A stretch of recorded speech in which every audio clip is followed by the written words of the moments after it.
మన ప్రభు అయిన యేసు క్రీస్తు పరిశుద్ధమైన నామంలో మరి ఆదివారపు ఆరాధనలో పాలు పొందిన దేవుని బిడ్డలైన మీ అందరికీ నా హృదయపూర్వకమైన ప్రేమ వందనాలు. అందరికి వందనాలయ్యా, స్తోత్రాలు. దేవుని కృప మీ అందరికి తోడుగా ఉండునుగాక. ఆమేన్ చెప్పండి గట్టిగా. హల్లెలూయా, హల్లెలూయా. మీ పక్కన కూడా అందరికి వందనాలు చెప్పుకోనండి, బాగుంటుంది. అందరికి వందనాలు, ఒకరికొకరు వందనాలు చెప్పుకోనండి. Okay, right. మళ్ళీ ఆదివారం కదా మనం పలకరించుకునేది, ఎందుకంటే దేవుడు మిమ్మల్ని అందరినీ దీవించునుగాక. రైట్. ఒక చిన్న వాక్య భాగాన్ని పరిశుద్ధమైన బైబిల్లో నుంచి మనం ధ్యానం చేసుకుందాం. చూడండి, ఆదికాండం 15వ అధ్యాయం 5వ వాక్యాన్ని చదువుదాం. మరియు ఆయన వెలుపలికి అతన్ని తీసుకొని వచ్చి నీవు ఆకాశం వైపు తేరి చూచి నక్షత్రములను లెక్కించుటకు నీ చేతనైతే లెక్కించమని చెప్పి నీ సంతానము అలాగునగును అని చెప్పెను. దేవునికి మహిమ కలుగునుగాక. హల్లెలూయా. ఇక్కడ ఇంకా శ్రద్ధగా మీరు వాక్యాన్ని వినండి. బైబిల్లో దేవాది దేవుడు స్పష్టంగా భక్తుడైనటువంటి అబ్రహాముతో దేవాది దేవుడు స్పష్టంగా బయలుపరుస్తున్న ఒక శ్రేష్టమైనటువంటి వాగ్దానముతో కూడిన మాటలు. అబ్రహాము గురించి మీ అందరికీ తెలుసు. అబ్రహాము పూర్వం విగ్రహారాధనలో జీవించిన వాడు. ఆ తరువాత వాళ్ళ నాన్న చనిపోయిన తర్వాత ఆ ఊరిని వదిలి దేవుడు పిలిచినటువంటి స్థలానికి వచ్చాడు. చక్కగా దేవుణ్ణి ఆరాధిస్తున్నాడు, చక్కగా దేవుని గణపరుస్తున్నాడు. ఆయనకు ఒక వివాహం కూడా అయింది. చాలా సంవత్సరాలు అయింది, కానీ వివాహం అయినా సంతానం లేదు. అతడు అతని భార్య ఇద్దరు ఒక చోట కూర్చొని బాధపడుతున్నారు. ఏమని? మనకి చాలా మంది దాసులు ఉన్నారు, ఇక వీళ్ళేనేమో మన పిల్లలు, ఇక మనకి పిల్లలు పుట్టరేమో, ఇక మనకి అవకాశం లేదు కదా అని మనసులో బాధ బయటికి చెప్పుకోలేక, కక్కలేక, మింగలేక మనసులో పెట్టుకొని రోజు బాధపడుతూ ఉన్నారు. ఒకసారి వారి దగ్గరికి దేవుడు వచ్చాడు. ఇప్పుడు దేవుడు వచ్చి అబ్రహాముతో అంటున్న మాట ఏంటంటే, అబ్రహాము ఒకసారి ఇంట్లో నుండి బయటికి రా అని ఇంట్లో ఉన్న అబ్రహాముని చిన్నగా బయటికి తీసుకొని వచ్చాడు. ఇప్పుడు అబ్రహామును బయటికి తీసుకొని వచ్చి ఇప్పుడు ఆకాశం వైపు చూపిస్తున్నాడు. ఇదిగో ఆకాశం వైపు చూడు, ఒకసారి ఆకాశం వైపు నీ కన్నులెత్తి చూడు అని ఆకాశం వైపు చూపిస్తా ఉన్నాడు. ఇప్పుడు మీరు వినండి, ఎందుకు దేవుడు ఆకాశం వైపు చూపిస్తున్నాడు? ఎందుకు దేవుడు ఆకాశం వైపు చూడాలని ఇంట్లో ఉన్న వ్యక్తిని బయటకు తీసుకొని వచ్చాడు అంటే, దేవుని కోరిక, దేవుని ఉద్దేశం, దేవుని ప్రణాళిక ఏంటంటే మనందరము పర సంబంధమైన వారిగా బ్రతకాలి. ఆమె చెప్పండి ఒకసారి గట్టిగా. హల్లెలూయా. అంటే భూ సంబంధమైన వాటి మీద, అంటే అబ్రహాము ఇంట్లో ఉంటే ఇల్లు చూస్తున్నాడు, ఇంట్లో ఉన్న డ్రమ్ములో బియ్యం ఉన్నాయా లేవు చూస్తున్నాడు, ఇంట్లో బీరువా ఓపెన్ చేసుకొని చూస్తున్నాడు, డబ్బులు అయిపోయినాయే, పట్టు చీరలు చూస్తున్నాడు, బట్టలు లేవే.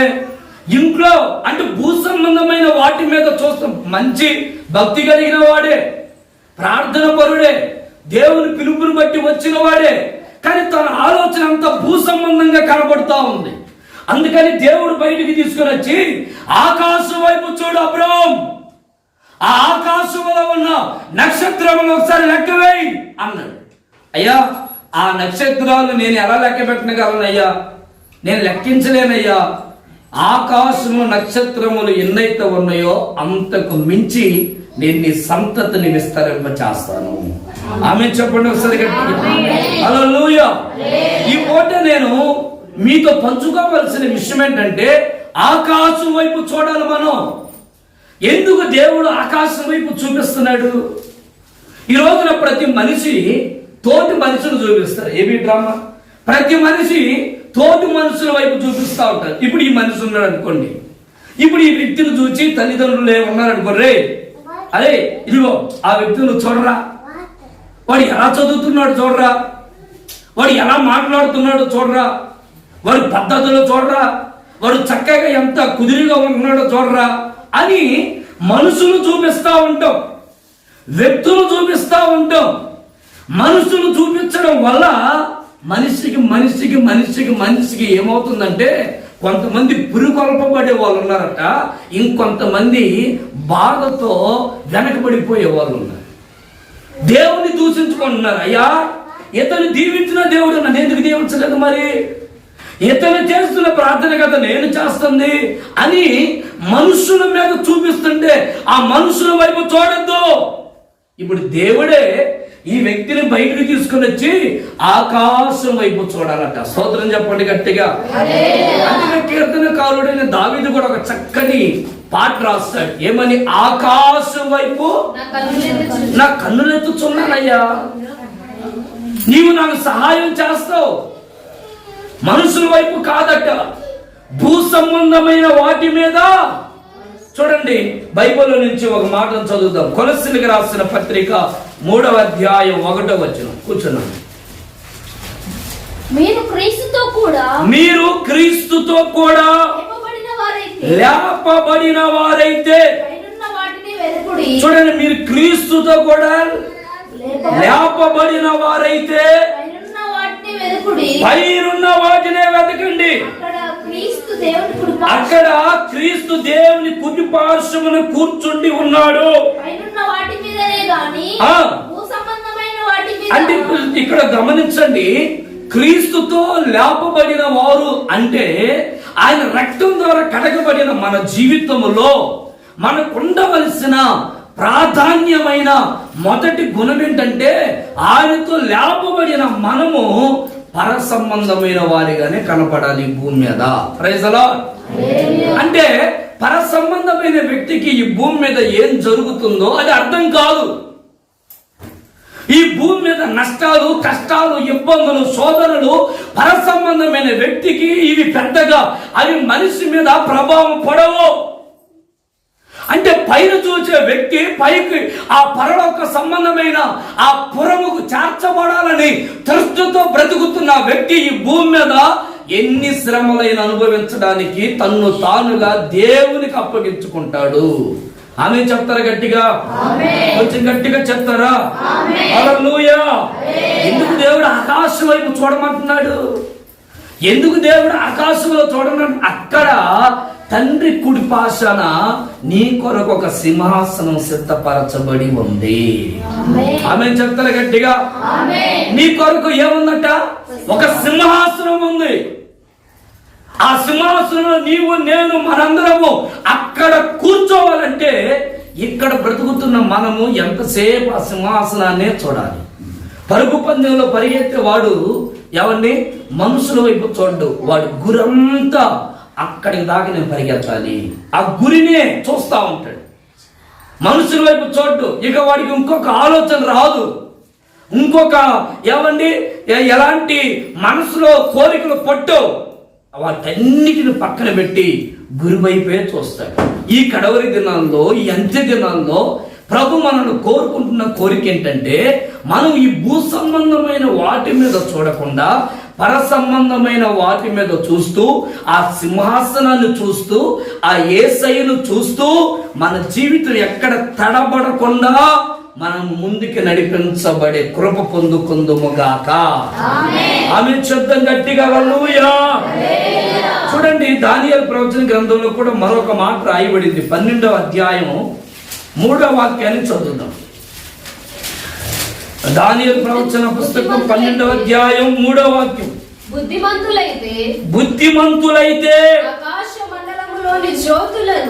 ఆకాశ మండలములోని జ్యోతులను పోలిన వారై ప్రకాశిస్తారు. నీతి మార్గం అనుసరించి నడుచుకున్నట్లు ఎవరైతే అనేకులను త్రిప్పుదురో వారు ఎలాగుంటారట? నక్షత్రము వలె నిరంతరము దేవునికి మహిమ కలుగును గాక. ఆకాశములో ఏముందయ్యా అంటే ఏమంటే నక్షత్రాలు ఉన్నాయి. నక్షత్రాలు దేవుడు ఎందుకు అబ్రాహాముని నక్షత్రములను చూడయ్యా, ఆ నక్షత్రాలను చూడయ్యా అంటున్నాడంటే అది ఎలా ప్రకాశిస్తుందో నీవు నేను అలా ప్రకాశించే వారిగా ఈ భూమి మీద కనబడుతుము గాక. హల్లెలూయా. ఎవరిలో చూసి ప్రకాశవానమైన ఆ జీవితాన్ని కోల్పోకూడదట మనం. అబ్రహాం ఎందుకు నిరుత్సాహపడుతున్నావు? అబ్రహాం ఎందుకు కృంగిపోతున్నావు? అబ్రహాం ఎందుకు నీ జీవితంలో ఏమన్నా మనస్తత్వానికి గురవుతున్నావు? ఇట్రా ఆకాశంలో చూడు, ఏముంది అక్కడ? నక్షత్రాలు ఉన్నాయ్యా. అవి ఎలాగ ప్రకాశిస్తున్నాయో నీవు నేను మనందరము ప్రకాశించేటట్లుగా ప్రభు మనల్ని మార్చును గాక. Praise the Lord, praise the Lord. అందుకే దేవుని వాక్యం అంటుంది ఆకాశం వైపు చూడాలి మనం. భూ సంబంధమైన వాటి మీద, లోక సంబంధమైన వాటి మీద, క్షణికమైన వాటి మీద, అంతలో కనబడి అంతలో మాయమైపోయే వాటి మీద మన మనస్సులను నిలపక పర సంబంధమైన వాటి మీదనే మన మనస్సులను నిలిపి నమ్మకస్తులుగా ఈ భూమి మీద మనము నడిపించబడుదుము గాక. హల్లెలూయా.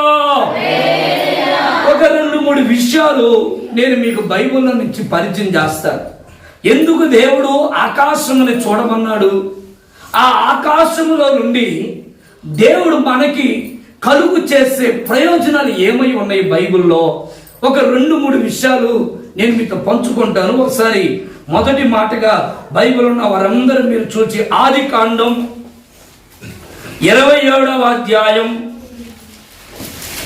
28వ వాక్యాన్ని చదువుకుందాం.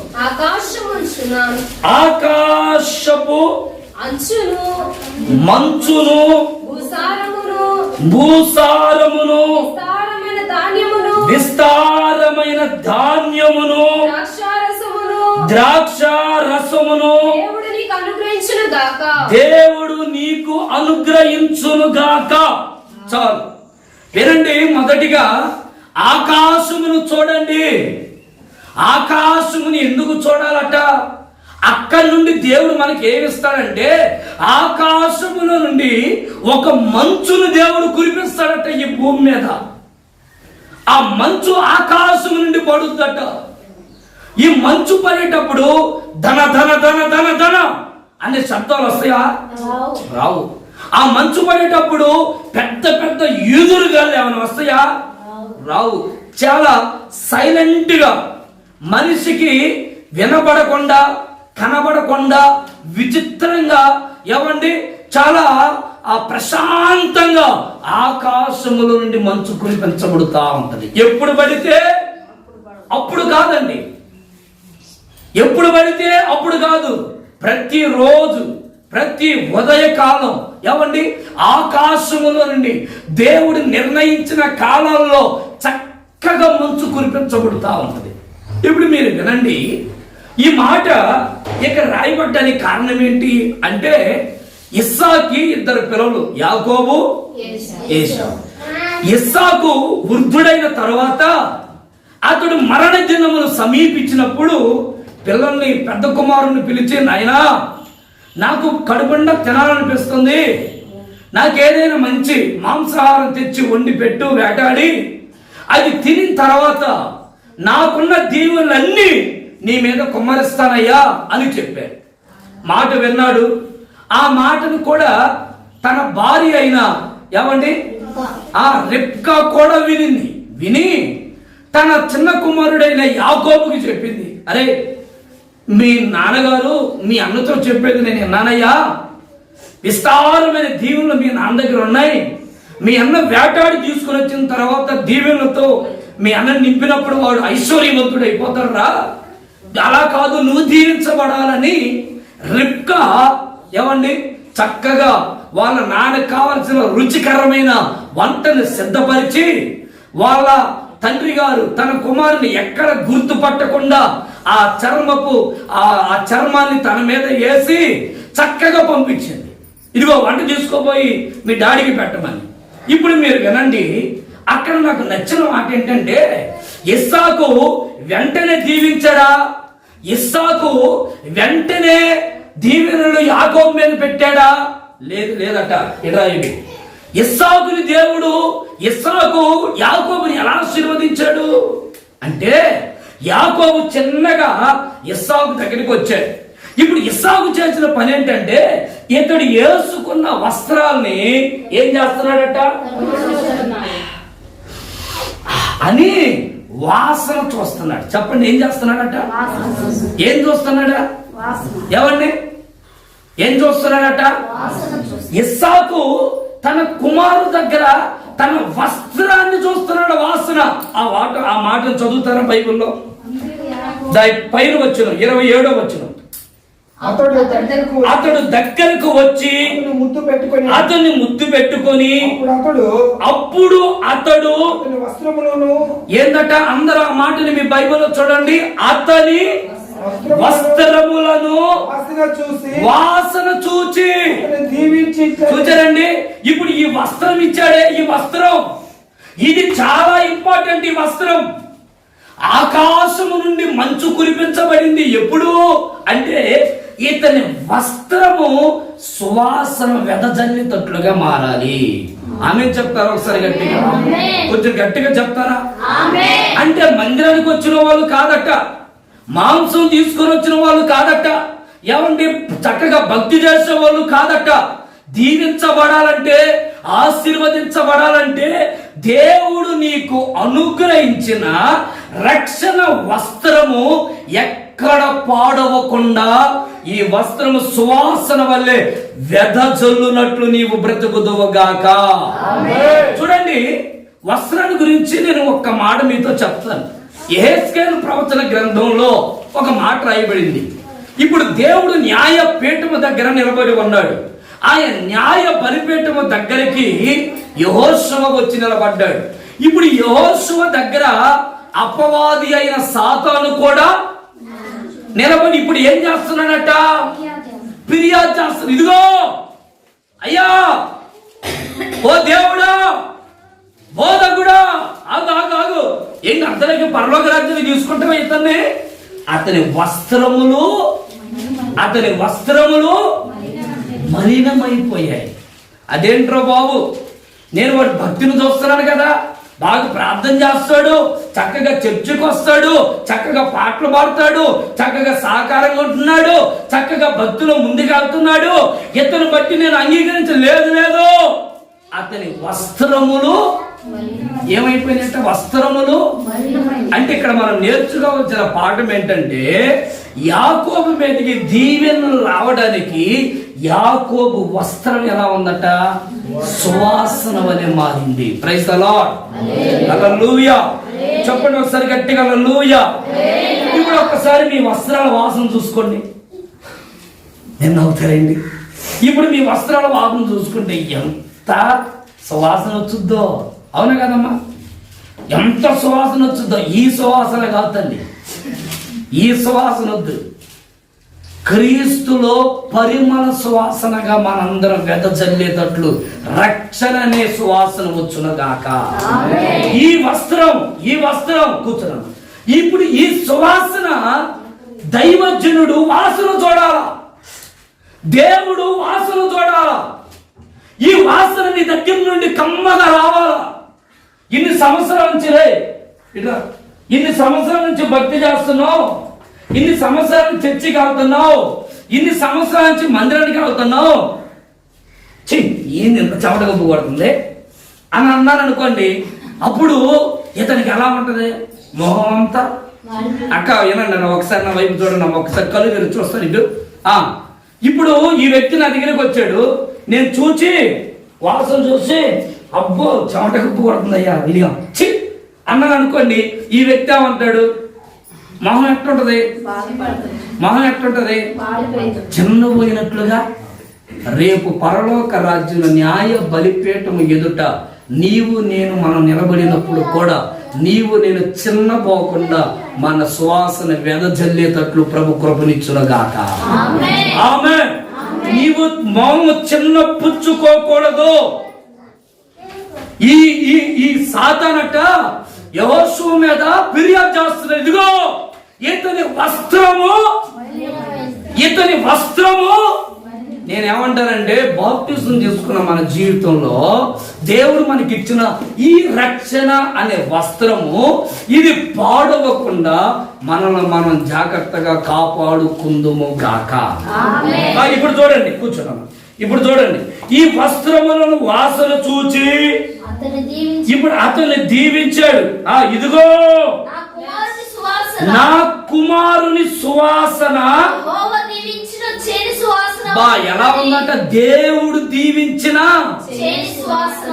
జేని సువాసన వల్లే ఉందట. అందుకని 2 చేతులు యాకోబు మీద పెట్టి యాకోబుని దేవుడు ఇస్సాకు దీవించాడట. Praise the Lord, praise the Lord. ఒక దైవజనుడిగా మనస్ఫూర్తిగా నేను కోరుకుంటూ ఈ మాటలు పలుకుతున్నాను. మీ మీద దైవజనులు, మీ మీద దేవుడు, మీ మీద మీ పెద్దలు నిండు మనసుతో మిమ్మల్ని దీవించుదురుగాక. ఆమేన్, హల్లెలూయా. చూడండి, ఇక్కడ దీవిస్తే ఇస్సాకి యాకోబుకి కలిగిన ప్రయోజనం ఏంటంటే, ఆకాశములో నుండి ఏం పడుతుందట? అమ్మ వరమ తల్లి, ఏం పడుతుందట? మంచు పడుతుందట. ఆకాశములో నుండి మంచు ఎప్పుడు పడుతుంది? ఏమండి, మంచు పడే టైము ఒకటి ఉంది. మంచు పడేటప్పుడు ఎలా పడుతుంది? సౌండ్ వస్తుందా? చూడండి, మంచు ఎప్పుడు పడుతుందో చెప్పనా? నీ పంట పాడైపోయి, ఏమండి ఇక వర్షాలు లేవు, సరే పంట పండదు, నా బ్రతికి ఇంతే, అయ్యో పంట అంతా నాశనం అయిపోయింది, ఇక జీవితం అయ్యో వేసిన ఆ గింజలు కూడా వస్తాయో రావో, ఆ టైంలో మంచు పడతా ఉంటుంది. మంచు, ఈ మంచు ఏం చేస్తుందంటే, ఎక్కడో ఇక ఆశ లేకుండా పూర్తిగా నిరాశలో పడిపోతామా, నిరాశల నుండి మరల జీవింప చేసే మంచు పడుతుందట నీ మీద. స్తోత్రం చెప్పండి. హల్లెలూయా. నీ జీవితంలో ఈ రోజుకి చిన్న చిన్న ఆశలు ఉన్నాయి, అది కూడా పోయినాయేమో. అయ్యో నాకు చిన్న కొంచెం హోప్స్ ఉందయ్యా, అలా నువ్వు చూద్దేమోనని, అది కూడా పోయేటట్టుగా అనండి, పోయేటట్టుగా ఉందేమోనయ్యా. నేను చాలాసేపు ఆశపడి ఇదిగో ఇది వచ్చుద్ది అనుకుంటున్నా, కానీ దాని మీద కూడా నా ఆశలు. కానీ ప్రభు అంటారు, నీ మీద మంచు కురిపిస్తాడట. దేవునికి స్తోత్రం కలుగును గాక. ఆ మంచు పడితే ఏమంటదంటే, ఏమండి ఆ మొక్క మరలా చనిపోకుండా చక్కగా జీవం పోసుకుని బ్రతికేటట్లు దేవుడు చేస్తాడు. ఆ మంచే దేవుని వాక్యము. Praise the Lord. చెప్పండి ఒకసారి గట్టిగా హల్లెలూయా, హల్లెలూయా, హల్లెలూయా. ఈ మంచు చాలా నిశ్శబ్దంగా పడుతుందట, నిశ్శబ్దంగా, చాలా నిశ్శబ్దంగా కూర్చుందట. ప్రియులారా, నువ్వు దేవుని వాక్యం మీద నీ మనసు నిలుపుకుని నువ్వు బ్రతుకు. కష్టములో, శోధనలో, ఇబ్బందుల్లో, ఇరుకుల్లో ఇక నీ జీవితం ఒంటరిగా ఏడుస్తూ, అయ్యో ఇక నా జీవితంలో ఏ హోప్స్ లేదు, ఇక నాకు ఏ చిన్న అవకాశం కూడా లేదు, ఒక్క అవకాశం వచ్చినా బాగుండే అని నువ్వు నిరాశలో పడిపోయి ఒకవేళ ఏడుస్తూ కుమిలిపోతుంటే, ఆ వాక్యము మరలా నువ్వు బ్రతికేటట్లు చేస్తుంది. Praise the Lord. కొంచెం గట్టిగా చెప్తారా హల్లెలూయా. సామెతల గ్రంథంలో ఒక మాట రాయబడింది కదా, చూస్తారా ఆ మాటని? 19వ అధ్యాయం 12వ వాక్యం. 19:12. రాజు కోపము సింహగర్జన వంటిది. రాజు కోపము సింహగర్జన వంటిది. సింహగర్జన వంటిది. అతని కటాక్షము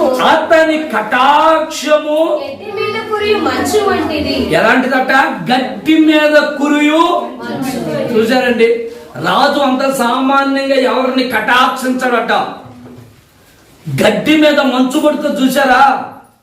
ఆ మంచు పడినప్పుడు ఏమండి, ఆ గడ్డి మీద మంచు పడుతుంది, అది ఎంత క్లారిటీగా క్లియర్గా కనబడుతూ ఉంటుంది. కొన్ని సందర్భాల్లో మన మీద కటాక్షము చూపని వారు కూడా కటాక్షం చూపించేటట్లు దేవుడి నీ పట్ల చెయ్యును గాక. ఈ రోజు వరకు ఉద్యోగంలో, వ్యాపారంలో, కుటుంబంలో, చేతి పనుల్లో ఎవరు నీ మీద ప్రేమ చూపించలేదా? ఎవరు నీ మీద కటాక్షం చూపించలేదా? కఠినంగా వ్యవహారం చేశారా?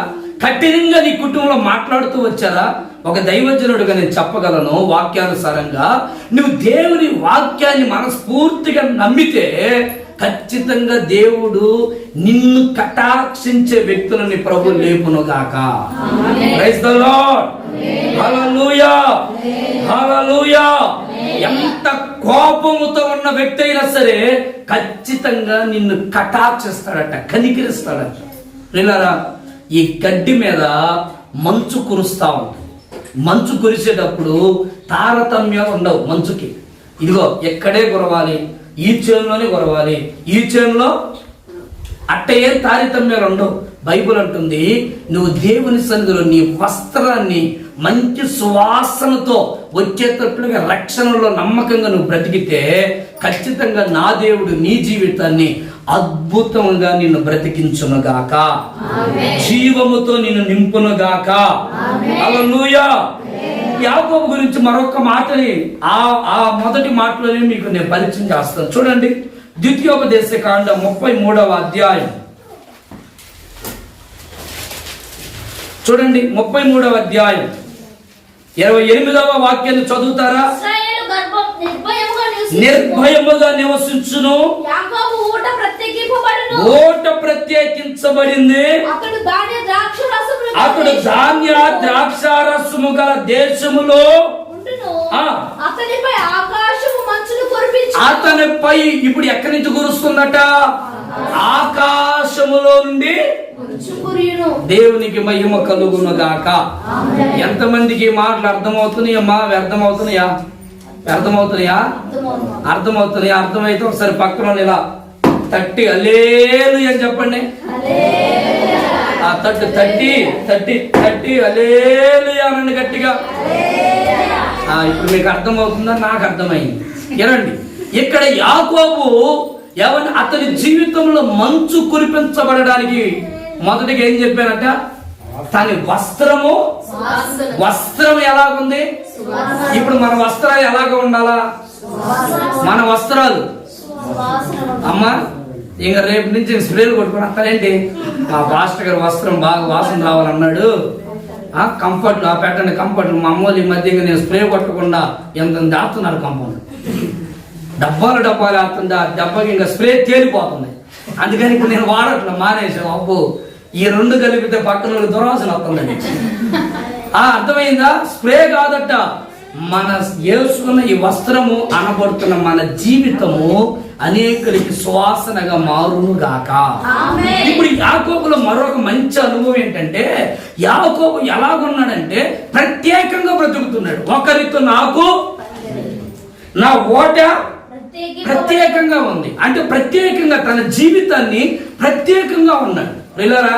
ఇప్పుడు నువ్వు ప్రత్యేకంగా ఉంటుంటే 10 మంది నేను ఏమంటారు చెప్పండి? ఎవరు మాట్లాడరు? అందరు ఇప్పుడు దినానికి వెళ్తున్నారు, నేను వెళ్ళను అంటే అప్పుడు నేను ఏమంటారు? ఏమనరా? చెప్పండి, మొదలు పెట్టండి. అయ్యా 10 మనిషి దిట్టేవాడేనయ్యా. అవునా? అంటే ప్రత్యేకంగా ఉన్న వ్యక్తిలో చాలా శోధనలు వస్తాయి, చాలా కష్టాలు వస్తాయి, చాలా నిందలు వస్తాయి, చాలా అవమానాలు వస్తాయి. ఏమండి? ప్రత్యేకంగా బ్రతకడానికి ఇన్ని కష్టమైనా సావడానికైనా నేను సిద్ధమే. నేను ప్రత్యేకంగా బ్రతకాలని దేవుని కొరకు ప్రత్యేకంగా బతుకుతున్నాడు యాకోబు. స్తోత్రం చెప్తారా గట్టిగా? కొంచెం గట్టిగా చెప్తారా? యాకోబు ఎలా బతుకుతున్నాడట? యాకోబు ప్రత్యేకంగా బ్రతకడానికి ఇష్టపడు. అంటే మన జీవితంలో ఒక క్రొత్తదనం దేవునికి కావాలి. అందరు జీవించినట్టు నేను జీవించకూడదు. మీకు అర్థమవుతుందా? అందరు బతికినట్లుగా నేను బతకూడదు. అందరు సేవకులు ఉన్నట్లుగా నేను ఉండను. నాకు ఒక ప్రత్యేకత కావాలి. అంటే ప్రత్యేకత అంటే ఇప్పుడు ఇరిమియా పాస్టర్ గారు రావాలంటే ఒక కారు, సూటు, టై, టిక్కు, మళ్ళా కింద నడిచేటప్పుడు పూలు చల్లడం, ఇది కాదు ప్రత్యేకత. నా జీవిత విధానం నేను ప్రత్యేకంగా మార్చుకోవాలి. నా దేవుని కొరకు నా జీవితాన్ని త్యాగంగా మార్చుకోవాలి. అందరిలాగా నేను ఉండకూడదు. నా జీవితమే ఒక విధానం మారాలి. అందరిలాగా నా జీవితం కనబడకూడదు లోకంలో. అందరిలాగా నేను మనుషుల్లో ఏకీభవించకూడదు, వాళ్ళలో కలిసిపోకూడదు. నా జీవితం, నా రూట్ ఒక ప్రత్యేకంగా ఉండాలి. నా బోధ ఒక ప్రత్యేకంగా ఉండాలా. నా ప్రార్థన జీవితం ఒక ప్రత్యేకంగా ఉండాలా. నా నడవడిక ఒక ప్రత్యేకంగా ఉండాలి. అది నా సమర్పణ. మరి నీ జీవితంలో నీ సమర్పణ ఎలా ఉండాలంటే ప్రత్యేకంగా, ప్రైజ్ అలార్డ్, ప్రత్యేకంగా ఉండడం అనేది చాలా గొప్ప భాగ్యం. అయితే చాలా కష్టతరమైన పనులు, చాలా కష్టతరమైన ఇబ్బందులు, చాలా కష్టం. ప్రత్యేకంగా బ్రతకడం అంటే మాటలతో చెప్పే అంత ఈజీ ప్రాసెస్ కాదు, అది చాలా కష్టం. కానీ యాకోబు, నేను నా దేవుని కొరకు ప్రత్యేకంగా బ్రతుకుతాను, అంతే. నేను నా దేవుని కొరకు రోషంగా బ్రతుకుతాను. ఒకడు ఏదనుకున్నా నాకు అనవసరం, నా ప్రభు కొరకు నేను నీతిగా బ్రతుకుతాను. అంటే అతని జీవితంలో అతని ప్రత్యేకతను బట్టి దేవుడట ఆకాశములో నుండి ఏం కురిపిస్తున్నాడు? ప్రైజ్ ది లార్డ్, హల్లెలూయా. మీరు బైబిల్లో చూస్తే యాకోబు నుంచి మొదలైంది ఇజ్రాయేల్ సంతతి అభివృద్ధి, విస్తరణ. ఒక్కడే, ఆ ఒక్కడి తీర్మానం, ప్రత్యేకత అతని జీవితమే కాదు, తరతరాలు తరతరాలు తరతరాలు తరతరాలు బ్రతుకుతూనే ఉన్నారు. కారణం ఏంటంటే అతడు ప్రత్యేకంగా బ్రతకాలి. అతని కుటుంబంలో పిల్లలు 12 మంది. ఆ పిల్లల్లో ప్రత్యేకత లేవు, కానీ ఒక్కడికి ఉంది. అతని పేరు యోసేపు. ప్రత్యేకంగా నా దేవుని కొరకు నేను. ఒకసారి నువ్వు ఆలోచించి, నేనేమంటానంటే ఇప్పుడు మనందరం ఉన్నాం, మీరందరూ ప్రత్యేకంగా బ్రతుకుతున్నారా అని నేను అన్నాను అనుకోండి, మీరేమంటారు? బతుకుతున్నాం అని అంటారు, కానీ బతకట్లేదు కదా, అవునా కదా? నోరు తెరిచి చెప్తారు ఒకసారి గట్టిగా హల్లెలూయా. ఇతడు కరువు వచ్చిందండి యాకోబుకి, అయినా ప్రత్యేకంగానే బతుకుతున్నాడు. ఒక పక్క తనకు పుట్టిన పిల్లలందరూ కలిసి చిన్నోని తీసుకోపోయి గుంట్లో పడేసి అమ్మేశారు. డాడీ, తమ్ముడు చచ్చిపోయిందని చెప్పాడు. అయినా రూట్ మార్చుకోవాలి, ప్రత్యేకంగానే బతుకు. కష్టాలు వచ్చాయి, కరువు వచ్చింది, శోధనలు వచ్చాయి, కుటుంబంలో ఉన్న పరిస్థితులన్నీ విరైతాండం అయిపోయాయి. పిల్లల పరిస్థితులన్నీ ఎంత గందరగోళంగా ఉన్నాయంటే అంత గందరగోళంగా ఉన్నాయి. 12 మంది బిడ్డలు చెల్లా చెదరైపోతున్నారు. అసలు నువ్వు ఆలోచించు, నీ కుటుంబంలో ఏమ్మా ఏంటి చర్చకి రావట్లేదంటే ఏమనమ్మంటావయ్యా? నా పిల్లలు చెప్పు, నా పిల్లల పరిస్థితి, నా కూతురు పరిస్థితి ఈ విధంగా ఉంటే నేను ఏమన్నా రమ్మంటావయ్యా మనసులో? కానీ యాకోబట, నా బిడ్డలు పాడైన, నా కుటుంబం పాడైన, అయ్యా ఎంతమంది ఎన్ని రకరకాలుగా బ్రతికినా నేనైతే నీ కొరకు ఎలా బ్రతుకుతాను చెప్పండి? ప్రత్యేకంగా. అంటే దేవుని బిడ్డలు, దేవుడు కోరుకునేది ఏంటంటే ప్రత్యేకంగా ఈ భూమి మీద బ్రతకాలి. ఆమేన్, హల్లెలూయా. యాకోబు ప్రత్యేకంగా బ్రతికి తన కుటుంబంలో ఒక్కడైనా బ్రతకడా?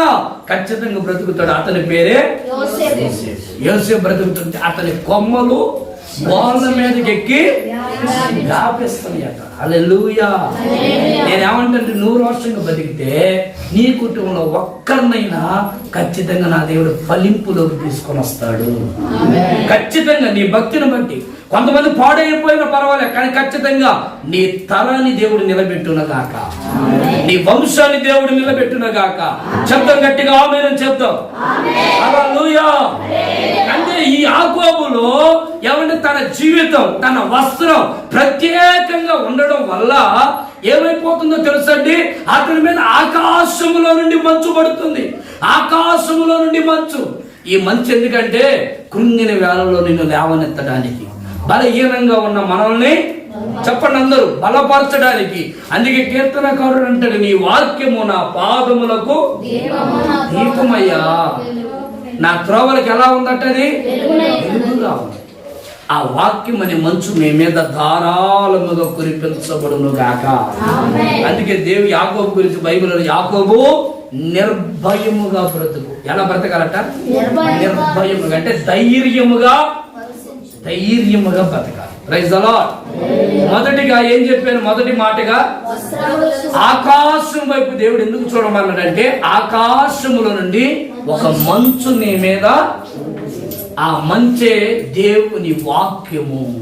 ఈ వాక్యం ఏం చేస్తుందంటే, ఏమండి, ఆశ లేని నీ జీవితంలో మరల చిగురించేటట్లుగా వాక్యము నిన్ను బ్రతికేస్తుంది. దావీదు గురించి ఏం రాయబడింది? ఏ బాధల్లో నాకు, అంటే కష్టాల్లో నాకు, ఇబ్బందుల్లో వాక్యము చదువు.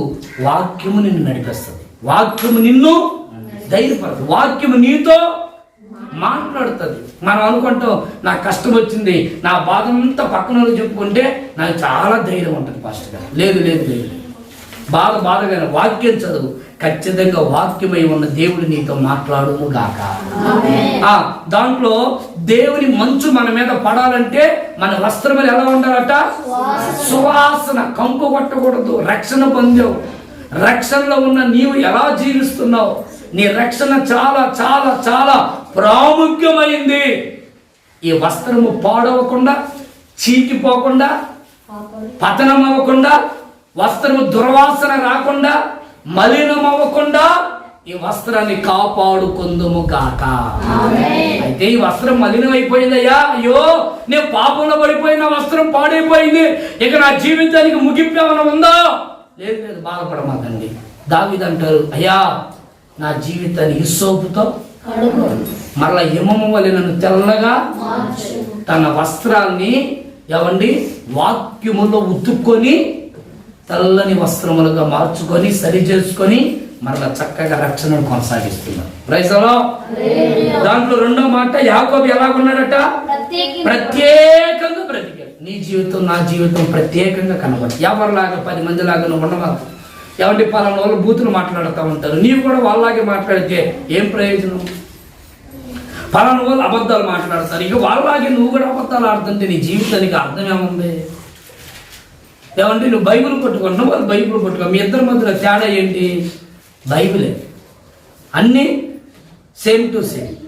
బూతులు, తిట్లు, గొడవలు ఏందండి ఎవరు చెప్పరు? అన్ని సేమ్ టు ఏం ప్రయోజనం చెప్పండి? నీ జీవితం ఒక ప్రత్యేకంగా ఉండడానికి నిన్ను నీవుగా ప్రభుగా అర్పించుకుందువు గాక. నెక్స్ట్ రెండవ మాట చెప్తాను. రెండవ మాట నిర్గమకాండం 16వ అధ్యాయం 4వ వాక్యాన్ని చదువుతాం. యెహోవా మోషేను చూచి ఇదిగో నేను ఆకాశము నుండి మీ కొరకు ఆహారమును కురిపించదను. వారు నా ధర్మశాస్త్రమును అనుసరించి నడుతురో లేదో అని నేను వారిని పరీక్షించినట్లు ఈ ప్రజలు వెళ్ళి ఏనాటి బెత్తము ఆనాడే పూడ్చుకొనవలెను. దేవునికి మహిమ కలుగును గాక. ఆమేన్. 2 మోషేతో దేవుడు అంటాడు, మోషే ఆకాశములో నుండి నేను మీ కొరకు ఏం కురిపిస్తున్నాడంట? ఆహారం. అంటే ఆహారం దేని కొరకు చెప్పండి? ఆహారం దేని కొరకు? బ్రతకడానికి. ఆహారం దేని కొరకు? అంటే ఈ రోజున నీ జీవితంలో నువ్వు బ్రతకాలి అనంటే భూ సంబంధమైన ఆహారం గురించి నువ్వు దిగులు పడవలసిన అవసరత లేదు. నా ప్రభువే మీ కుటుంబాన్ని సమృద్ధిగా పోషించునుగాక. ఆమేన్. అస్సలు బాధపడవలసిన అవసరం లేదట. దేవుడు అంటాడు మోషేతో, మోషే ఎందుకు బాధపడుతున్నావు? లేదయ్యా నీ బిడ్డలు ఆకలితో అలమటిస్తున్నాను. లేదు లేదు, ఇదిగో నేను ఆకాశము నుండి ఆహారముని మీ కొరకు కురిపిస్తాను, తినండి, సమృద్ధిగా పోషించండి. ప్రియులారా, ఇక రాయబడిన మాట ఏంటంటే ఆకాశముల నుంచి దేవుడు రెండవదిగా మనకు కావలసిన మన నిత్య అవసరతలు ఆయన తీరుస్తాడు. ఖచ్చితంగా తీరుస్తాడు. మన పరిస్థితులు, మన విధానాలు, ఏమండి మనకున్నటువంటి ఇబ్బందులు, నష్టాలు, మనకున్న ఆర్థిక లేమి, మనకున్న చాలా అవసరతలు ఉన్నప్పటికీ ప్రతి అవసరతను తీర్చగలిగిన దేవుడు మనం ఆరాధిస్తున్న నజరేయుడైన యేసు. ఆమేన్. ఒకసారి భయంకరమైనటువంటి సమస్యలు ఒక ఊరిలో విలయతాండం ఆడుతూ ఉంది. అక్కడున్న పరిస్థితులు, అక్కడున్నటువంటి తెగుళ్ళను బట్టి ప్రభుత్వం ఒక చట్టం తీసుకుని వచ్చింది. ఇక ఎవ్వరు బయటగా తిరగకూడదు, ఎవ్వరు బయటికి వెళ్ళకూడదు, ఎవ్వరూ బయటికి రాకూడదు. ఇంట్లో నుంచి ఏ పని నిమిత్తమైన హాస్పిటల్ గురించి అయినా బయటికి రాకూడదు అని ఒక పోలీసు వారు హెచ్చరిక, ఒక ఆర్డర్ వేస్తే ఇక ఊరంతా నిశ్శబ్దం అయిపోయింది. ఒక కుటుంబంలో ఒక ముసలామె ఆకలి తలమటించిపోతా ఉంది. తినడానికి తిండి లేదు, చావు బతుకుల మధ్యలోకి వెళ్ళిపోతా ఉంది. వినండి, అయితే అలాంటి పరిస్థితుల్లో తన మనవడు చాలా బాధపడుతున్నాడు. అయ్యో అయ్యో, ఎట్లా ఏదో రకంగా నేను ఏదో ఒక షాప్ కన్నా పోయి తావాలని పరిగెత్తుకుంటూ పోతుంటే అక్కడ ఉన్న ఒక పోలీస్ ఆయన చూసి, ఎవరు రానిది, ఎందుకు వచ్చావు బయటికి అని ఒక 2 దెబ్బలు కొట్టి ఇంటికి తీసుకోపోయి వదిలేశాడు. ఎందుకు వచ్చావు? అయ్యో పరిస్థితి ఇది. నిజమా కాదని చూస్తా ముసలామ ఆకలి తలముడిచ్చిపోతుందండి. ఆ ఇంట్లో పడి ఏడుస్తా ఉంది. 1 గంట 2 గంటల తర్వాత ఈ పోలీసు వెళ్ళిపోయాడు. మరలా ఒక 2-3 గంటల తర్వాత పోలీసు వచ్చి డోర్ కొడతా ఉన్నాడు. డోర్ తీసాడు మనవడు. డోర్ తీస్తే ఒక 2 ప్యాకెట్ల నిండా దాంట్లో బియ్యము, కూరగాయలు, 10 రోజులకి సంబంధించిన సరుకులన్నీ తీసుకుని వచ్చి ఇంట్లో పెట్టాడు. ఆ పిల్లోడికి ఆశ్చర్యం కలిగిపోయింది. వాళ్ళ అమ్మమ్మ అంటది ముసలామే, ఎట్లా తెచ్చారు, ఎవరు తెచ్చారు? అయ్యా మాకెందుకు, ఎవరు తెచ్చారు, ఎక్కడ దొంగతనం చేసావా, ఎవరు తెమ్మన్నారు నిన్ను, బాబు ఏ ఇంట్లో దొంగతనం చేసుకుని వచ్చావు అని పిల్లల్ని గదుముతా ఉంది. అమ్మమ్మ నేను ఎక్కడ దొంగతనం చేయలేదు, బైబిల్ నేను చదివాను, ఆ బైబిల్లో సారేపతు అనే ఊరిలో ఒక విధవరాలు పోషించబడి, ఆ గురించి నేను చదివాను, విన్నాను, ప్రార్థన చేశాను. ఆ రోజు ఆ విధవరాల్ని పోషించడానికి ఆకాశంలో ఒక కాకి వచ్చి, ఒక కాకి వచ్చి ఎలా వాళ్ళ అవసరతను తీర్చిందో అలాగే ఈ భయంకరమైన నిశ్శబ్దముగా ఉంటున్న ఈ ప్రాంతంలో ఈ సమస్యలు, ఈ కరువు సమస్య మధ్యలో అలాగే ఒక కాకి డ్రెస్ వేసుకొని ఒక పోలీస్ అధికారి, ఒక పోలీస్ అన్న వచ్చి వీటిని తీసుకొని వచ్చి పెట్టాడు మనం తినడానికి, సమృద్ధిగా ఉండడానికి. ఆ బిడ్డకున్న విశ్వాసాన్ని చూసి వాళ్ళ అమ్మమ్మ చాలా సంతోషపడింది, చాలా ఆనందపడింది. అయ్యో అరే నిజమే కదా, వాక్యములు ఇంత ఆశీర్వాదం ఉందా.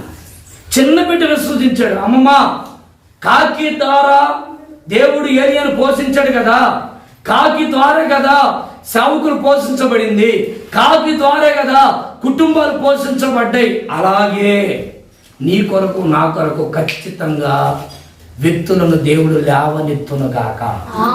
ఆమేన్ చెప్తారు ఒకసారి గట్టిగా. హల్లెలూయా. దేవుడు ఖచ్చితంగా నిన్ను పోషిస్తాడు. ఆయన నిన్ను ఒంటరిగా విడిచిపెట్టే దేవుడు కాదట. అందుకే బైబిల్ ఉంటుంది, ఆకాశం వైపు ఎందుకు చూడమంటున్నాడంటే ఆకాశం నుండి నీకు ఆహారం కురిపించబడతాడు. పక్షులు చూడండి, ఆ పక్షులంట ఉదయాన్నే ఆకాశం వైపు లేచి ఆ నోరు తెరిచి దేవుని స్తుతిస్తా ఉంటాయి అట్లా నోరు తెరిచి. ప్రియులారా, నీ జీవితంలో నీ కుటుంబ పోషణ కొరకు ఉద్యోగానికి వెళ్తున్నావా, పనికి వెళ్తున్నావా, వ్యాపారానికి వెళ్తున్నావా, అడావిడిగా పరిగెత్తుకుంటే వెళ్లకుండా చిన్న ప్రార్థన చేసుకొని, ప్రభువా ఈరోజు నేను పనికి వెళ్తున్నా, నా పనులు మీరు తోడుగా ఉండి నాకు సమృద్ధిని ఒక చిన్న ప్రార్థన చేసుకుని వెళ్ళు. ఖచ్చితంగా ఆ ప్రార్థన మీ కుటుంబాన్ని సమృద్ధిగా పోషించేటట్లుగా మార్చబడును గాక. ఆమేన్ చెప్తాం సరి గట్టిగా. హల్లెలూయా. ఆకాశముల నుండి ఏం కురిపించబడుతుందట? ఆహారం. ఎందుకు ఈ ఆహారము అంటే నిన్ను పోషించడానికి. మనస్ఫూర్తిగా దైవజనుడిగా నేను కోరుకుంటున్నాను, నా ప్రభు మీ కుటుంబాన్ని సమృద్ధిగా పోషించునుగాక, సమృద్ధిగా పోషించునుగాక. నాకు ఒక ఆలోచన వచ్చింది, దేవుడు కాకి ద్వారా ఎందుకు పోషించాడు? కాకి గురించి మీ అందరికి ఎంతమంది తెలుసు? కాకు చెప్పండి. కాకి అమ్మ చేతులు పైకెత్తండి. తెలిసిన వాళ్ళు అందరూ తెలుసా? తెలుసు ఒకసారి గట్టిగా హల్లెలూయా అని చెప్పండి. హల్లెలూయా. ఈ కాకి ఒక మంచి గుణం ఉంది. అదేంటంటే పొరపాటున అది ఇతరులకు పెట్టదు. ఈ ఇంట్లో ఉన్నది తీసుకోపోయి ఆ ఇంట్లో పడేస్తుంది, ఆ ఇంట్లో తీసుకోపోయి. అంటే కాకి పెట్టే గుణం లేదు, అవునా కాదా? ఏం మాట్లాడరు? పెట్టే గుణం చూసారా? మీరు కూడా మాట్లాడలేదు. కాకి గురించి నేను మాట్లాడుతుంది ఈ పూట. కాకి ఏ గుణం అంట? పెట్టే గుణం, లాక్కునే గుణం. అంతేనంటారా? కాకి అంతేనా? అయితే ఇప్పుడు దేవుడు అలాంటి పెట్టే గుణం లేని కాకి ద్వారానే దేవుడు మనల్ని పోషించును గాక. హల్లెలూయా. నీకు కానుకలు ఇవ్వాలంటే ఇవ్వబుద్ధి కాదు.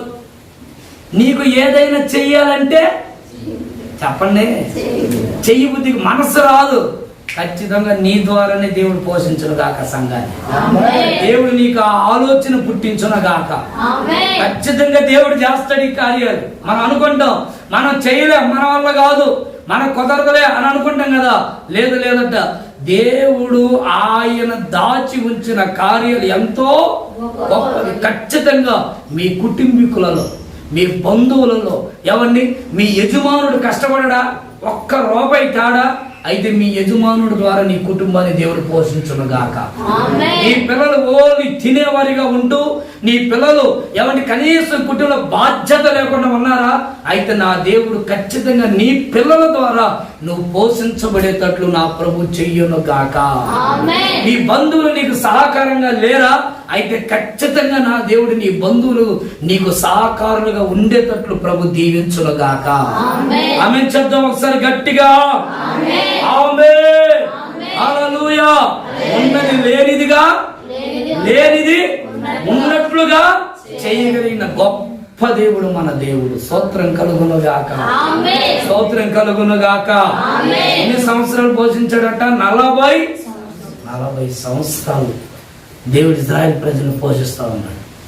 ఎవరిని? 40 సంవత్సరాలు. ఒక్క సంవత్సరం మన పిల్లలు మనకేమైపోతారు? 2 సంవత్సరాలు మన పిల్లలు మనకేమైపోతారు? 3 సంవత్సరాలు ఏమైపోతారు? ఇంకా రెండో ఇల్లు షిఫ్ట్. అవునా కదండి? అంటే ఇంకో రకంగా ఇంకోమాకండి. ఇంట్లో తల్లిదండ్రులకు అమ్మో ఈ తల్లిదండ్రులు నేను చూడలేకపోతున్నాను, ఈ తల్లి నా వల్ల కాదు అని చెప్పేసి ఇంట్లో ఉన్న పిల్లలు తల్లిదండ్రులు వేరువేరుగా వండుకొని అంటారు. అంటే వేరువేరుగా ఉండడం అన్నిట్లో. ఇక రకరకాల అబ్బాయి ఇప్పుడు ఏది చెప్పాలన్న సమస్య అయిపోతుంది. ఎందుకంటే అన్ని రకాల అనుభవాలు కలిగిన వాళ్ళు మన దగ్గర ఉన్నారు. ఆమె చెప్పండి ఒకసారి గట్టిగా. ఇది ఏ త్రోవలో పోయినా ఇది నా గురించి వచ్చిందో మరి అదొక సమస్య నాకు. అందుకని ఏది చెప్పాలన్నా చాలా భయం వేస్తుంది. సరే, ఏది ఏమైనా ప్రభు మిమ్మల్ని అందరినీ పోషించును గాక. నెక్స్ట్ 3వ మాట చదువుకొని ప్రార్థన చేసుకుందాం, సమయం అయింది కనుక. నిర్గమకాండం 20వ అధ్యాయం 22వ వాక్యం. యెహోవా మోషేతో ఇలా చెప్పాను, ఇశ్రాయేలీయులతో ఇలాగు చెప్పుము. అమ్మా 20వ అధ్యాయం 22వ వచనం. యెహోవా మోషేతో ఇట్లా నేను ఇశ్రాయేలీయులతో ఇలాగ చెప్పు. నేను ఆకాశము నుండి మీతో చూడండి, నేను ఆకాశము నుండి మీతో మాట్లాడి తిని మీరు గ్రహించిరి. మీరు నన్ను కొలచుచు అయినా కొలుస్తున్నారు, వెండి దేవతలనైనను బంగారు దేవతలనైనను చేసుకొనకూడదు. మంటి బలిపీఠమును నా కొరకు చేసి దాని మీద నీ దహన బలులను సమాధాన బలులను నీ గొర్రెలను నీ ఎద్దులను అర్పింపవలెను. దేవునికి మహిమ కలుగును గాక. ఇప్పుడు ఆకాశములో నుండి మోసేకి ఏం వినబడుతుందట? అందరు చెప్పండి, ఏం వినబడుతుందట? స్వరం. హల్లెలూయా, హల్లెలూయా. 1 ఏం చెప్పాను? ఆకాశములో నుండి మంచు కురిపించబడుతుంది. 2 ఆకాశములో నుండి 3 ఆకాశములో నుండి దేవుని స్వరము మనకి వినబడుతుంది. ఇప్పుడు ఆయన స్వరము మనం వినేవారిగా ఈ భూమి మీద కనబడుదుము గాక. ఆమేన్ చెప్దామా? ఆమేన్ చెప్దాం గట్టిగా. దేవుడు చెప్తున్నాడు, మోసే నేను మిమ్మల్ని ఆశీర్వదిస్తాను, నేను మిమ్మల్ని దీవిస్తాను. మోసే ఆ ప్రజలను కూడా నేను దీవిస్తాను చెప్పు వారికి. అయితే వారు బలిపీఠమును కట్టి బలులు అర్పించిన తరువాత నేను వారి మధ్యలోకి వచ్చి నేను ఆశీర్వదిస్తాను. ఏం కట్టాలట? అందరూ చెప్పండి కొంచెం గట్టిగా. ఏం కట్టాలట? బలిపీఠము అంటే ప్రార్థన జీవితం. నీ ప్రార్థన జీవితాన్ని నీవు మరలా కట్టుకుందువు గాక. గట్టిగా చెప్పాలి అందరూ ఆమేన్. మీరు ఎంతసేపు ప్రార్థన చేస్తారు మీ ఇళ్ళల్లో? అయ్యా ఎంతసేపు ప్రార్థన చేస్తారమ్మా అన్నాను అనుకోండి, నాకేం తెలుసయ్యా, చర్చికి వచ్చిన ఆ కాసేపు తప్ప ఇంటికి పోతే ప్రార్థన అంతేనా, లేకపోతే చేస్తారా? నేను యథార్థంగా మా ఇళ్లలో మేము గంటలు గంటలు ప్రార్థన చేస్తాను అన్నవాళ్ళు మీ కుడి చేతులు పైకెత్తి గట్టిగా లేవి అని చెప్పండి. ప్రార్థన చేయను కాదు, చేసేవాళ్ళ గురించి. చేసేవాళ్ళు మాత్రం యథార్థంగా చెప్పండి. అబద్ధం వద్దని చెప్పాను ఇందాక.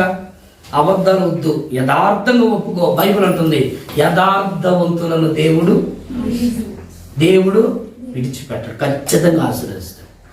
నీ జీవితంలో ప్రార్థన ఆత్మ ఖచ్చితంగా ఉండాలి. ఆమేన్, హల్లెలూయా. అంటే ప్రార్థన లేకపోతే మనం చేసే భక్తి వ్యర్థమే. నేను ఎంత వాక్యం చెప్పినా బలిపీఠం కట్టాలి. ఇక్కడ బలిపీఠం మీద బలి అర్పించి దాన్ని ఏమండి అగ్ని తీసుకుని వచ్చి తగల పెడితే ఆ బలి మండితే తప్ప. మేము ఇంకా కందుకుని పోయాం సీకులకి ఇద్దామని. ఒక ఆయన బలి అర్పించడానికి ట్రాక్టర్లు వేసుకోపోతున్నారు. అందరు ఇటు సైడ్ పోతున్నారు, ట్రాక్టర్లో వేసుకొని మంచిగా వెళ్తున్నారు. ఏంటంటే ఇంకా దానికి ఇప్పుడు బలి వేసుకోపోయి వేసేస్తారు. నేను అంటుంది ఆ బలులు కాదు, ఆ బలుల గురించి కాదు. మన ప్రార్థన అనే బలిపెట్టని మనం కట్టుకుందుము గాక. ఆమె చెప్తారు ఒకసారి గట్టిగా ఆమేన్. ఇప్పుడు బైబిల్లో రాయబడిన మాట, నా గొర్రెలు నా స్వరమును. అంతేనా? గొర్రెలు దేవుని స్వరాన్ని వినాలి. అంటే దేవుని బిడ్డలు దేవుని మాట వినే బిడ్డలుగా బ్రతకాలి. అది ప్రభు కోరుకుంటుంది మన దగ్గర. దేవుని మాటే వినాలి. దేవుని మాట తప్ప లోకానుసారమైన మాటలు మనం వినాలి. మోసే నీ చేతిలో ఉంది, కర్ర ఉందయ్యా, తీసుకుని పోయి సముద్రం దగ్గరకు పో, ఆ ఎర్ర సముద్రం దగ్గర పో, కొట్టు అంటే అయ్యా కర్రతో కొడితే సముద్రం నిలుద్దా? మనమైతే ఏమంటాం? మనమైతే ఒకవేళ నేను కానీ ఉంటే సముద్రాన్ని కొట్టమంటున్నావు అయ్యా, సరే నీకన్నా ఉందా, నాకైనా ఉండాలగా. నీళ్ళతో కొడితే అది ఎట్ట చీలుద్దయ్యా, ఇది భలే వ్యవహారం లాగుంది అని మనమైతే అనుకుంటామా అనుకోమా? దేవుని స్వరం వింటే ఖచ్చితంగా అసాధ్యమైన కార్యాలు సాధ్యము చేయగలిగిన వాడు. ఆమె చెప్పండి గట్టిగా. దేవుని స్వరమిని నువ్వు ముందుకెళ్ళు, ఖచ్చితంగా విజయమును చూచుదువుగాక. దేవుని స్వరమిని, దేవుని చిత్తము తెలుసుకొని దేవుని ప్రణాళికను బట్టి నువ్వు అడుగులు వేయి. నా ప్రభు నీతో చెప్పిన ప్రతి పని నువ్వు చెయ్యి. ఖచ్చితంగా నా ప్రభు నిన్ను విజయ మార్గములలో నడిపించును గాక. హల్లెలూయా. ఎర్ర సముద్రం దగ్గరికి వెళ్ళాడు, కర్ర తీసుకున్నాడు, ఒకే ఒక దెబ్బ సముద్రం మీద కొట్టాడు. ఇప్పుడు ఆ సముద్రం ఏమైపోయిందట? 2 పాయలుగా. ఆమె చెప్పండి గట్టిగా. నేను మీకు చెప్పానని మీరు కర్ర కొట్టుకుని వెళ్ళమాకండి ఆ ఏట్లోకి. అందరు ఏట్లోకి వెళ్ళి కొట్టను, లేకపోతే నీళ్ళు రావాలయ్యా, బండ కొట్టాడు కదా పోస్తే. మా ఊర్లో నీళ్ళు ఏమైనా కొట్టను అందరు పోయి. మీరు కర్రలన్నీ కొట్టుకోకపోతే వాళ్ళు ఎగబడతారు మన మీద. అమ్మ వీళ్ళందరూ ఎందుకు కర్ర కొట్టుకుని వచ్చారు? అలా కాదు, ఆ కర్రే దేవుని స్వరమై ఉన్నది, అదే వాగ్దానమై ఉన్నది. దేవుడు నీతో ఇచ్చిన వాగ్దానాన్ని చేతబట్టుకొని బయలుదేరు, ఖచ్చితంగా విజయము నువ్వు చూచుదవగాక. నీ కళ్ళ ముందు ఎర్ర సముద్రమే ఉండొచ్చు, కానీ దాన్ని రహదారిగా మార్చగలిగిన వాడు మన దేవుడు. ఆమేన్, ఆమేన్. కొంచెం గట్టిగా చెప్తారు ఆమేన్. హల్లెలూయా, హల్లెలూయా. దేవుని స్వరం వినే బిడ్డలుగా మనం మారుదుముగాక. దేవుని స్వరం వినే కుమారులుగా కుమార్తెలుగా మనం దీవించబడుదుముగాక. బైబిల్లో దేవుడు సముద్రం మీద నడుచుకుంటా వస్తుంటే అక్కడున్నటువంటి శిష్యులందరూ భూతమని అంటే స్వరాన్ని గుర్తుపట్టలేకపోయింది. అవ్వ దగ్గరికి వచ్చాడు. ఎవరో చెప్పండి? సాతాను. వాడు వచ్చి అవ్వా అని అంటే అవ్వ గుర్తుపట్టిందా? గుర్తుపట్ల. రేపు ప్రభు రాకడ వస్తుంది. ప్రభు రాకడ దినాలు సమీపంగా ఉన్నాయి. సిద్ధపడుతున్నావా ప్రభు రాకడ కొరకు? ఇదే జీవితం, ఇంక ఇదే పనులయ్యా, ఇక మన జీవితంలో ఏ పనులు, ఇదే ఇసుక జీవితం, ఇంక తప్ప ఇంకొక జీవితం ఇదేనా? లేకపోతే ఏమైనా ప్రభు రాకడ కొరకు నిన్ను నీవుగా అర్పించుకొని కట్టుకొని ప్రభు రాకడలో వెళ్ళాలనే తృష్ణ ఆలోచన ఏమైనా కలిగి బ్రతుకుతున్నామా? ఇలా దేవుని స్వరమును, అది ఎవరికి వినపడుతుందట స్వరం? ఆయన యందు భయభక్తులు కలిగిన వారికి మాత్రమే ఆయన స్వరం. మిగతా వాళ్ళకి ఎవరికి వినపడుతుంది స్వరం? అమ్మా బాగున్నావా అంటే మీ అందరికి వినపడిందా? కానీ దేవుని స్వరం అందరికి వినపడదు. గుర్తుపెట్టుకో.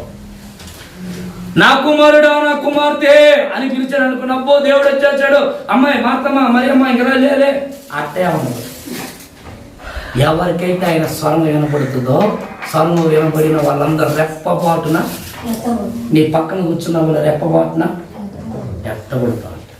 వీళ్ళారా ప్రభు రాకడ సూచనలు భయంకరంగా జరుగుతున్నాయి. రేపో మాపో ప్రభు రాకడ ఎప్పుడు వస్తుందో ఎవరిని అతి సమీపంగా ఉంది. మనం ఊహిస్తున్నామా? రకరకాల ఇల్లు కట్టేవాళ్ళు అయిపోయారు. మనం ఊహిస్తున్నామా? భయంకరమైన పెళ్లిళ్ళు జరుగుతున్నాయి. మనం ఊహిస్తున్నామా? భయంకరమైన కరువులు. మనం ఊహించకుండానే రకరకాల భూకంపాలు, తెగుళ్ళు, యుద్ధాలు, రకరకాల కరువులు. మన ప్రాంతంలో కరువు వచ్చిందని మనం ఎప్పుడైనా గ్రహించామా? ఇదిగో నేను చిన్నప్పుడైతే కళ్ళు తెరిచి చూస్తే ఈ ఏరియా మొత్తం పచ్చగా ఉండేది. కన్ను చూపే మేర దాకా ఎట్టుండేది? పచ్చగా ఉండేది. ఇప్పుడు చూస్తే జామాలతో నిండిపోయింది. తోటలన్నీ ఏమైపోయాయి? తెలియకుండానే మారిపోతున్నాయి. సంవత్సరాలు మారిపోతున్నాయి. రోజులు ఎలా ఉంటాయో తెలియదు. తినటానికి పరిస్థితులు దారుణం అయిపోతున్నాయి. భయంకరమైన కొట్టుకోవడం, తిట్టుకోవడాలు, చంపుకోవడాలు, కత్తులు తీసుకొని పొడుచుకోవడం, నరహత్య చేసుకోవడం. కుటుంబాల్లోనే బైబిల్ రాయబడింది, ఆ కుటుంబంలో ఒకరి మధ్యలో ఒకరికి భేదాభిప్రాయాలు. మన కుటుంబాల్లో బయట కుటుంబాల్లో గమనించండి, భయంకరమైన భేదాలు. ప్రభు రాకడ సమీపంగా ఉంది. దయచేసి ఆయన స్వరం వినే బిడ్డలుగా మీరు మారుదురుగాక. ఆయన స్వరం వినే కుమారులుగా కుమార్తెలుగా మనం దీవించబడుదుముగాక. ఎవరి నిద్రలో ఉన్నా దేవుడు మిమ్మల్ని పిలిస్తే టక్కన లేవాలి మనం. ఆమేన్, హల్లెలూయా. ఎవరి స్వరమో? దేవుని స్వరమని గుర్తుపట్టాలా బిడ్డలారా? దేవుని స్వరమని గుర్తుపట్టిన వాళ్ళు ఖచ్చితంగా పరలోక రాజ్యానికి వ్యక్తపడుతారు. ప్రభు రాకడలో మనందరము కనబడుదుము గాక. ప్రభు రాకడలో మనందరము ఎత్తబడుదుము గాక. హల్లెలూయా. ఆయన రాకడలో ఎత్తబడాలంటే స్వరము తల్లి ఎవరి స్వరం వినాలమ్మా? దేవుని స్వరం. దేవుని స్వరం వినాలి. నేను నిన్న కాకుండా మన పిల్లడేదో ఆ చిన్న ఫోన్లో జంకది ఏదో చూస్తుంటే చూసాను నేను. ఆ జంకుతో తల్లి జంక చెప్తుంది, మా నేను మీకు ఆహారం చేయడానికి అడవులోకి వెళ్తున్నా, తోడేలు గీడలు వస్తాయి, అందుకని నా స్వరాన్ని మీరు గుర్తుపట్టే డోర్ తీయాలి. సరేనని ఆ తల్లి జంక వెళ్ళింది బయటికి. అప్పుడు తోడేళ్ళు కనిపెట్టుకొని వచ్చి పిల్లల్ని పిలుస్తా ఉంటారు. అప్పుడు పిల్లలు వెంటనే గుర్తుపట్టి, ఇదిగో నువ్వు నా తల్లి కాదు అన్నట్టు. మరలా బయటికి పోయింది అనుకుని మరలా వచ్చింది. అయినా కాదు. మరలా కోకిలను తీసుకుని వచ్చింది. అయినా దేవుని బిడ్డల గుర్తుపట్టేటట్లుగా బ్రతుకుతురు కాక. హల్లెలూయా.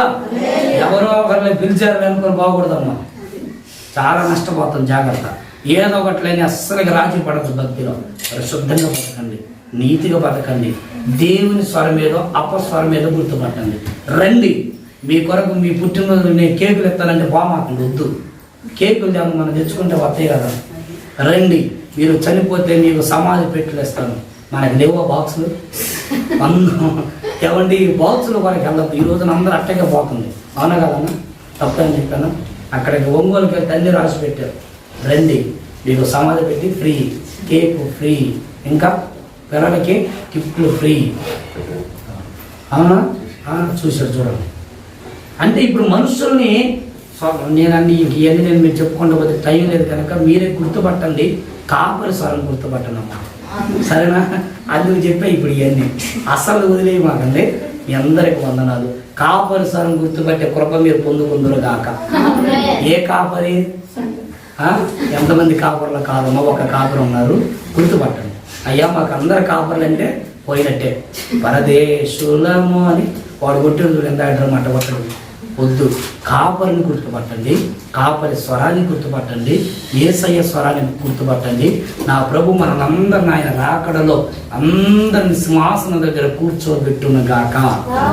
ఆయనతో యుగాలు మన ముందుము గాక. అందరు లేచి నిలబడదామా? ఒక చిన్న ప్రార్థన చేసుకుందాం. అందరం ఒక చిన్న ప్రార్థన చేసుకుందాం. అందరు లేచి నిలబడి చిన్న ప్రార్థన చేసుకుందాం. దేవుని సన్నిధిలో ఒక మంచి